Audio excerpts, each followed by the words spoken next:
I'm Andrew Moran, Liberty Nation's economics editor. Very, very rocky. Death by government. Drain the swamp. Hello and welcome to another installment of Liberty Nation's Swamponomics videocast. I'm Andrew Moran, Liberty Nation's economics editor. This week, the BRICS oil canvas has been painted.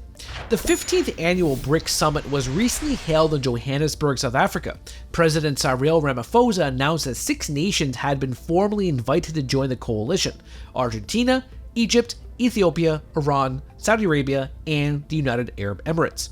Their membership would go into effect as of January 2024 should they accept these invitations. A BRICS Plus was also officially announced. This is more of an expansion of BRICS allies, much like OPEC and OPEC Plus. While an official reserve currency was not established, leaders confirmed that a working group had been started to assess the launch of a new reserve currency. In the meantime, BRICS members will be using local currencies to settle bilateral and multilateral trade. For example, India recently settled a crude oil transaction with the UAE in rupees. Suffice it to say, the US dollar is under threat. But this was not the big news coming out of the conference. The most important consequence of the summit has been the potential impact on international energy markets. Well, specifically the future of the petrodollar and energy security. BRICS only had one major energy producer since its foundation: Russia. Now that Saudi Arabia, the UAE, and Iran have joined, BRICS will account for approximately 43% of global crude oil production. When it comes to worldwide oil reserves, estimates suggest that BRICS will account for roughly half of the 1.65 trillion barrels of global oil reserves, with about 700 billion barrels of crude stockpiles. Overall, experts assert that this was a big win for India and China too, which are two of the world's biggest oil importers since they now have multiple energy sources. But of course, the true winner might also be proponents of the AntiPedro Dollar campaign. As noted, BRICS wants to settle payments in anything but the greenback. So this would mean currencies like the Chinese yuan, Saudi rial, or the Brazilian real would be used to buy and sell black gold and Texas tea. So here's a question moving forward. What if oil producers wish to settle trade with the United States and Europe in their own currencies like the UAE dirham? This is the $64,000 question. For decades, about 80% of international oil trade had been settled in the dollar.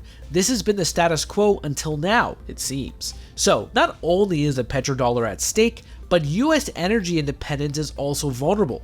Indeed, the current administration has explored every avenue to ensure that the US does not return to its energy independence status that was achieved under the 45th president. As Liberty Nation has reported, domestic production has stalled this year. Aside from the first 3 weeks of August, US output has hit a brick wall. For most of 2023, daily output has been flat, ranging between 12.2 million barrels per day and 12.4 million barrels per day, which is still below the pre-pandemic level. Moreover, the number of active drilling rigs fell to 512 for the week ending on August 25th, down from 520 in the previous week, according to the Baker Hughes oil rig count. This was the lowest level since February 2020 and has failed to recover from its pre-crisis levels.